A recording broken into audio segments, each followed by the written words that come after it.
Now, the Gillard government has revealed plans to cut some university funds and instead spend the money on public and private schools. We're talking about billions of dollars here, and we're joined now by the National Political Editor for News Limited, Samantha Maiden.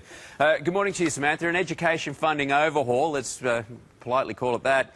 Break it down for us. How does it work and why are they doing this? Well, the new information that we have this morning is that the Prime Minister is going to outline her deal to the states in terms of what she wants to inject into schools in Australia over the next 6 years, and public schools are the big winner. So she wants to put in up to $14.5 billion into the system over the next 6 years. About half of that money would be federal money and half of that money would be states. So that's an interesting development, because we've heard all along that it's not about public schools, it's not about private schools, it's about a fairer system for all. But what we know this morning is that public schools will get $12 billion out of that $14 billion of new investment.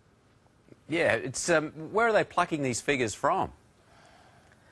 Well, this is based on a new funding deal for Australia's schools that in part is based on the findings of the businessman David Gonski, who did that big report saying that struggling schools weren't getting enough. But to pay for that, they're going to rip money out of universities. And I think some people will think that that sends a bit of a mixed message. So to find some of that $14.5 billion, they're going to rip $2.8 billion out of university and self-education expenses. So they're going to hit you if you want to pay your kids' HECS fees up front, that 10% discount is going to go.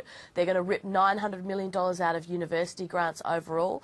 That's something that university chiefs say could affect class sizes. It could lead to job cuts. And I know that the National Union of Students are going to rally around Australia on that issue on Wednesday. And they're also going to put a cap on the number of self-education expenses that you can claim in your tax deduction every year. What do you think of this politically, Samantha? Do you think this is the way to buy enough votes to claw Julia Gillard's government out of the hole?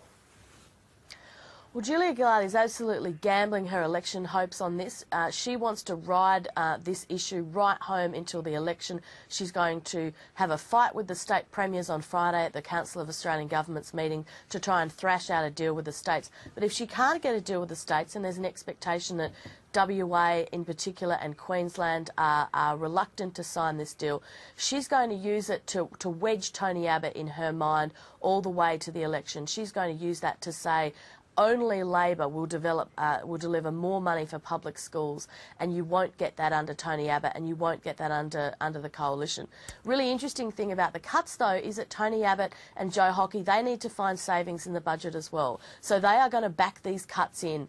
So the independents may not necessarily count so much in terms of these spending cuts to universities. Tony Abbott, I think, is going to back them in Parliament, and that means that these cuts are going to happen. So that will be real money that goes from the system. All right. Thank you very much for that. Very well explained, Samantha Maiden there.